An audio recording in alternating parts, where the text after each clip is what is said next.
വിമാന സർവീസ് റദ്ദാക്കിയതിൽ വലഞ്ഞ യാത്രക്കാർക്ക് നഷ്ടപരിഹാരം പ്രഖ്യാപിച്ച ഇൻഡിഗോ. നഷ്ടപരിഹാരമായി 5000 രൂപ മുതൽ 10000 രൂപ വരെ നൽകും. ഇതിനിടെ പ്രതിസന്ധിയിൽ വിശദീകരണം നൽകാൻ IndiGo CEO Peter Elbers DGCA ആസ്ഥാനത്തേക്ക് എത്തി എന്നതും പുതിയ വാർത്തയാകുന്നു. വിനിത വിജി ചേരുന്നുണ്ട് ഡൽഹിയിൽ നിന്ന് വിവരങ്ങളുമായി. വിനിത, ഈ നഷ്ടപരിഹാരം പ്രഖ്യാപിച്ചിട്ട് ഇൻഡിഗോ ഇങ്ങനെ പ്രഖ്യാപിക്കുന്നുണ്ടെങ്കിൽ കൂടി നമുക്കറിയാം കഴിഞ്ഞ കുറേ ദിവസങ്ങളായി യാത്രക്കാർ നേരിടുന്ന വലിയ രീതിയിലുള്ള പ്രതിസന്ധികൾ. അതിനൊക്കെ ഒരു പരിഹാരമാകുമോ ഈ നഷ്ടപരിഹാരം എന്നുള്ള ഒരു ചോദ്യം നിൽക്കുമ്പോൾ തന്നെ അടുത്തൊരു നടപടി ഉണ്ടാകുന്നു എന്നുള്ളതൊരു ചെറിയ ആശ്വാസം തരുന്നുണ്ട്. പറയൂ വിവരങ്ങൾ.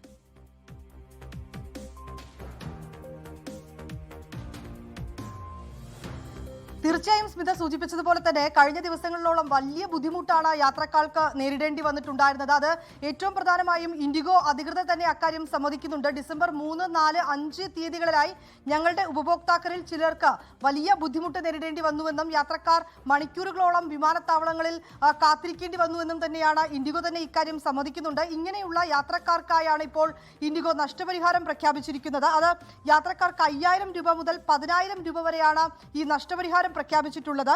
പുറപ്പെടുന്ന സമയത്തിന് 24 മണിക്കൂറിനുള്ളിൽ റദ്ദാക്കിയ വിമാനങ്ങളിലുള്ള യാത്രക്കാർക്കാണ് ഇത്തരത്തിലേക്ക് ഈ തുക നൽകുക. ഈ 5000 രൂപ മുതൽ 10000 രൂപ വരെ അത് അവരുടെ വിമാനങ്ങളുടെ സമയം കൂടി കണക്കിലെടുത്തുകൊണ്ടായിരിക്കും ആ പണം അവർക്ക് നൽകുക. ഇത് കൂടാതെ തന്നെ ഡിസംബർ 3, 4, 5 തീയതികളിൽ ഉപഭോക്താക്കളിൽ ചിലർ മണിക്കൂറുകളോളം വിമാനത്താവളങ്ങളിൽ കുടുങ്ങിപ്പോയെന്നും ഇൻഡിഗോ പറയുന്നുണ്ട്.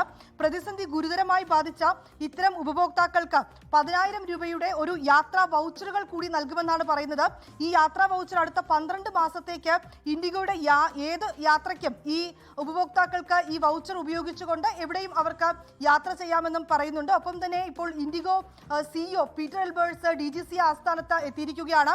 ഇന്ന് 3 മണിയോടുകൂടി അവിടുത്തെ യോഗത്തിൽ പങ്കെടുക്കണമെന്ന് DGCA അറിയിച്ചിട്ടുണ്ടായിരുന്നു. ഒപ്പം തന്നെ ഈ കഴിഞ്ഞ ദിവസങ്ങളിലേക്ക് അടക്കമുണ്ടായ ഈ പ്രതിസന്ധി, ഇപ്പോൾ നിലവിലുള്ള ഷെഡ്യൂൾ, അതെങ്ങനെ മുന്നോട്ട് പോകുന്നു, റീഫണ്ട് ഉൾപ്പെടെയുള്ള കാര്യങ്ങളിലൊക്കെ വളരെ കൃത്യമായിട്ടുള്ള വിശദീകരണം നൽകണമെന്നും DGCA അറിയിച്ചിട്ടുണ്ടായിരുന്നു. ഈ DGCAയുടെ നിർദ്ദേശമനുസരിച്ചാണ് ഇപ്പോൾ ഇൻഡിഗോ സിഇഒ ഇവിടെ എത്തിയിരിക്കുന്നത്. വളരെ കൃത്യമായിട്ടുള്ള വിവരങ്ങൾ അദ്ദേഹം ഇന്നത്തെ ഈ യോഗത്തിൽ നൽകും. അതിനുശേഷമായിരിക്കും വ്യോമയാന മന്ത്രാലയം ഏത് തരത്തിലുള്ള തുടർ നടപടികളുമായി ഇനി മുന്നോട്ട് പോകേണ്ടത് എന്നുൾപ്പെടെയുള്ള കാര്യങ്ങളൊക്കെ തന്നെ ചർച്ച ചെയ്ത് തീരുമാനിക്കുക. യാത്രക്കാർക്ക് ഒരു തരത്തിലും ബുദ്ധിമുട്ടുണ്ടാകരുതെന്നും പ്രശ്നങ്ങൾ വളരെ പെട്ടെന്ന് പരിഹരിക്കണമെന്നും വ്യോമയാന മന്ത്രാലയം തന്നെ അറിയിച്ചിട്ടുണ്ടായിരുന്നു. പിന്നീട് പ്രത്യേക ഒരു സമിതി രൂപീകരിക്കുകയും ഉദ്യോഗസ്ഥർ തന്നെ വിമാനത്താവളങ്ങളിൽ നേരിട്ടിട്ട് എത്തി അവിടുത്തെ സ്ഥിതിഗതികളൊക്കെ തന്നെ അവർ പരിശോധിക്കുകയും ഒക്കെ ചെയ്തിട്ടുണ്ടായിരുന്നു. പിന്നാലെ തന്നെ ഒരു നടപടി എന്ന നിലയിൽ ഇൻഡിഗോയുടെ സർവീസുകളിൽ 10% വെട്ടിക്കുറയ്ക്കുകയും ചെയ്തിട്ടുണ്ട്. ഇതിനുശേഷമുള്ള ഷെഡ്യൂൾ ഉൾപ്പെടെയുള്ള കാര്യങ്ങൾ വിശദമായി നൽകണമെന്നായിരുന്നു DGCA അറിയിച്ചിട്ടുണ്ടായിരുന്നത്.